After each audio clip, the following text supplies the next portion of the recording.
Hey everyone, this is Dr. Harshita.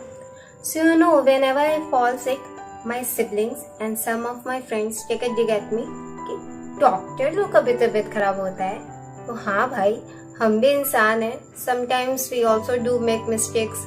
Sometimes it's not in our hands. तो हमारा भी तबीयत कभी कभी खराब हो जाता है। तो मैं आज ये इसलिए बता रही हूँ कि because recently I was diagnosed with renal stone in my right distal ureter and it was a very discomforting week of my life.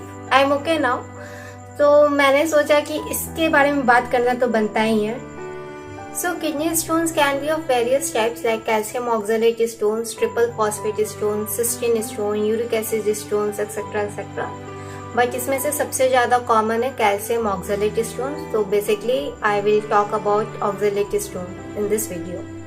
Stones होने के कुछ कॉमन कॉजेस में से है पानी कम पीना, पेशाब लगने पे उसे रोक के रखना, और ये सब हैबिट स्टूडेंट्स में या जिनका ऑफिस आवर्स बैठ के मतलब डेस्कटॉप पर ज़्यादा है उनमें ज़्यादा देखने को मिल रहा है. मैं बताती हूँ होता क्या है कि मान लीजिए कोई स्टूडेंट है, वो पढ़ रहा है और उसके बॉटल में पानी ख़त्म हो गया है, तो ही वेट्स कि अरे ये टॉपिक ख़त्म कर देता हूँ, आधा घंटा लगेगा, फिर I go and fill up the bottle, या वॉशरूम जाना है तो वही सेम चीज़.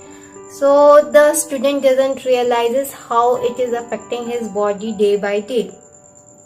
और एक और कारण है increased consumption of fast fried foods, junk food.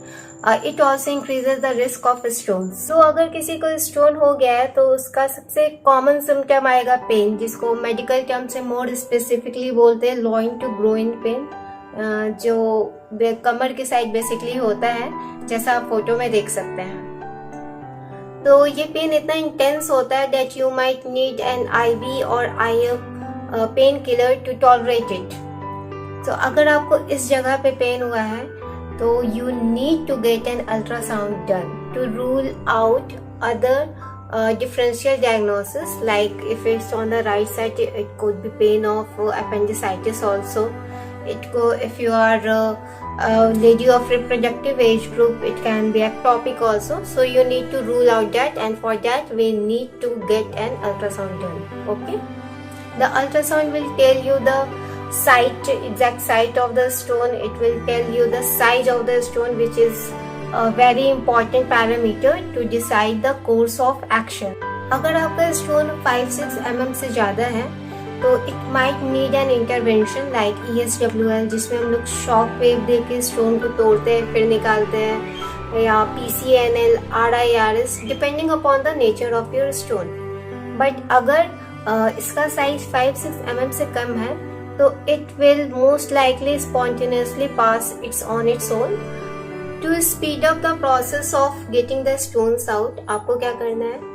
First and the most important, आपको खूब सारा पानी पीना है, about 3 to 4 liters of water per day. Okay, and avoid oxalate rich food like tomatoes, spinach, avoid junk food, avoid high dose vitamin C, and oxalate stones acidic urine में होते हैं, so you need to neutralize it. Take alka-citrin for that. And pain के लिए take SOS painkillers. And you can also take alpha blockers after getting prescription from your doctor, because it dilates the ureter to make an easy pathway for the stones to pass through. Also your kidney and GI tract share some nerve supply, जिसकी वजह से आपको nausea और vomiting का भी symptoms हो सकता है. Personally I felt nauseous for about 7 to 8 days and had 1 to 3 episodes of vomiting continuously for 5-6 days. It was very uncomfortable. So अगर आपको भी ये symptoms हो रहा है तो take antiemetics for that.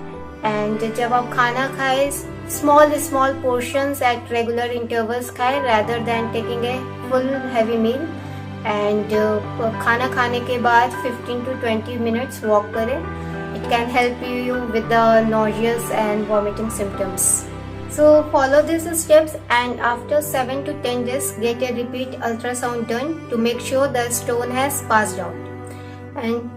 And future में आपको इसका recurrence नहीं हो, इसके लिए आप हमेशा पानी खूब पिए, पेशाब को रोक के ना रखें, and avoid oxalate rich foods.